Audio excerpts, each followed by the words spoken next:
Hi, Gemini. Welcome. I am Meredith, and I am here with a reading all about Mercury retrograde for your sign. We're tuning into how Mercury retrograde is blessing you. Yes, because there are blessings that come from this cosmic event, even though what we hear most often is communication is a challenge or electronics go haywire. What else, though? What else is Mercury retrograde doing for us on our behalf? Because life happens for us, so we're tuning into that.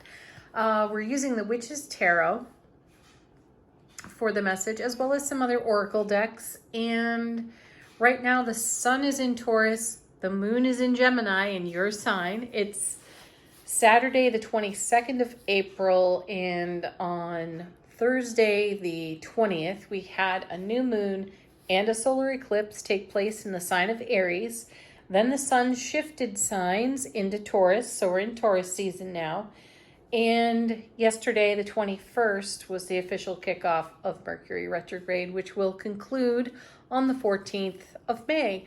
So what's happening in your world according to Mercury retrograde? How are you being blessed? Your first card. Don't click off the video just yet. I know we're starting with the Death card, and that's a powerful card, Gemini.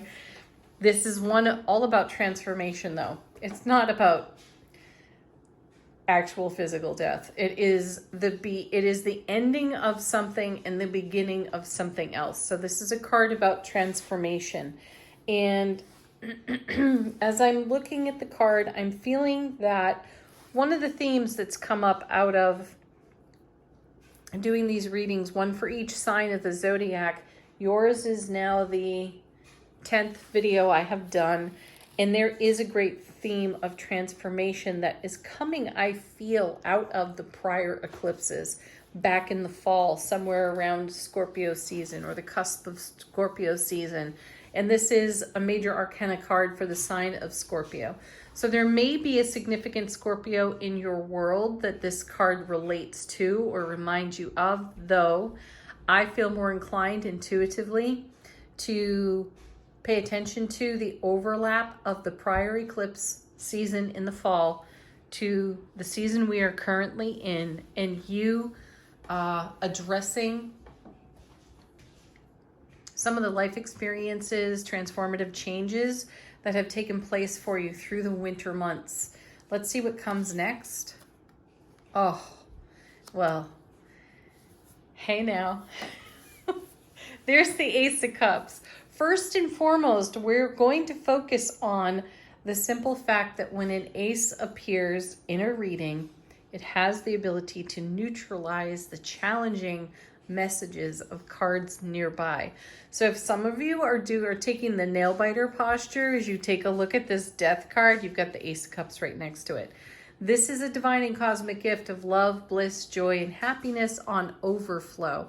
So any sting in the transformation that's taking place off the Death card, I feel is neutralized by this beautiful ace, this really loving, blissful ace energy. That's not to dismiss or ignore that the journey that you have been on hasn't been a bit challenging. We're not overlooking that. We're recognizing that you're closer to some sort of a whelming fulfillment that you've been working toward in your world. And that's the transformation that's taking place. Then we have the Five of Pentacles. This card has shown up quite a bit in these readings. And, it's a landscape that's not necessarily comfortable there. For me, the Five of Pentacles is a card all about non-conformity. Typically, we see a couple of people looking a little worse for wear on the card, and they're just outside a sanctuary. They're out in the cold. There's usually snow on the ground. They're looking kind of hungry and cold and tired, and they could really use the energy of what that sanctuary has to offer. However, it comes with a price. And the price of entering the sanctuary has something to do with taming our wild, free spirit. And usually when we see the Five of Coins, we're being challenged in just that way. you may be facing a choice between your wild, free, open-hearted spirit and something that's a little less than, that looks good at first blush, though once you go deeper in it, you discover that it's more this barren, cold landscape. So be in good consideration of what's on offer to you at this time, and remember that your wild, free, and untamed spirit is very connected to the energy of transformation and change at this time, and you have your heart mind set on the kind of fulfillment that the Ace of Cups offers.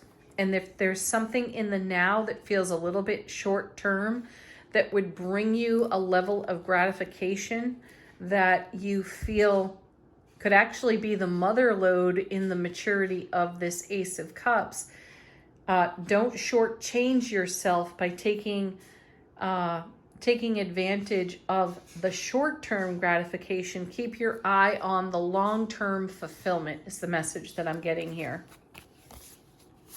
Yes, because what's all wrapped up in that but the Ten of Cups, and coming along with that card is the King of Pentacles. You are actually having a dream come true. It's in momentum. It is in evolution throughout Mercury retrograde. And I'm sensing that you may be seeing signs that look very promising that you'd want to take action on, though it feels as though the action would be premature, and then the full picture of the dream that you have been investing in, King of Pentacles, for quite a period of your life experience will not achieve the kind of fulfillment that you've dreamed possible. So be mindful of what shows up in your Five of Pentacles experience. So let's speak on that 5 again for just a moment. This particular 5 does bring tangible evidence of fulfillment. It's in the suit of coins. That's earth energy. So that's something we can actually put our hands on and interact with. And you've got a big picture dream in evolution. It is still in evolution. It is continuing to unfold. The King of Pentacles says that you have invested a lot of time, a lot of energy, perhaps even some of your own financial abundance in the fulfillment of what this Ten of Cups represents, which is happiness on the home and hearth, good relationships, and so on, right? Emotional fulfillment there. Now, this particular 5, as all 5s do, brings a level of instability into the now. The blessing of the instability is to see where one requires more stability. Though this 5, though, gives the impression that you can take advantage of the opportunity right here, right now, and still fulfill your dream. And that's not what I'm sensing out of these cards. Because you are still in transformation, because you are still in the evolution of one thing coming to an end and a new thing beginning, to accept what's on offer in this 5 would be to accept less than you have envisioned for yourself. So make sure, if there are contracts involved, to make sure you are reading the fine print here, okay? Next, we have the 4 of Pentacles. I like that. This is a card that says, wait, hold your horses, and get into the divine mastery, the divine self-mastery of that King of Pentacles. He is absolutely a professional manifester, right? So we don't want to leap at the first thing that comes our way that looks similar to, somewhat like, the vision that we've been holding and manifesting for Ace of Cups, right? We must recognize that it's wise to take a pause here, 4 of Pentacles. Get grounded, be centered, and make sure that all the fine details that you have been dreaming into being are actually in place. And likely throughout Mercury retrograde, they won't exactly be in place. Beware of, not that I put out cautions, though, beware of, like, how do I want to phrase that? Slick individuals that might attempt to polish something up or exaggerate truths, right? Be mindful of this. And again, I'm coming back to read the fine print. It might look like what you've been dreaming for. Is it actually, though? Okay, let's see what's on the bottom of the deck. Yeah. Listen to your own inner wisdom here. You know, the Death card also foretells great intuitive information, intuitive awareness. It is the Scorpio card. Scorpio is deeply, deeply intuitive. So check where Scorpio's living in your chart at this time and how is it being blessed? How is it being challenged? Because you want to keep your eye on victory and success, the fulfillment of homecoming in your wild, free, untamed spirit, not some polished up, decorated version of what you're intending for and manifesting for. Here again is another message of looking into your intuition. Pause. Yeah, backing up that beautiful Four of Pentacles right there. This is called the Miser card. So if there's money involved in whatever is unfolding right now in the evolution of the fulfillment of your dream, be mindful of your purse strings. That's what my guides are telling me right now. Don't let anybody pick your pocket because what they're talking about sounds really good. Is it too good? Check that with yourself. Remember, you are a professional manifester like this King of Coins, and you want to make sure that whatever's unfolding for you right now ticks all the boxes in harmony with the vision, 10 of Cups, that you've been holding, Ace of Cups, for yourself, so that that overflows on your foundation. So listen to your intuition rather deeply. Next we have, yeah, see, there it is, the Seven of Swords. That card's called the Thief. So there may be something that has the potential to rob you of your joy. And it would be stealing of one's joy to yield to somebody else's fancy vision and fancy version of the facts.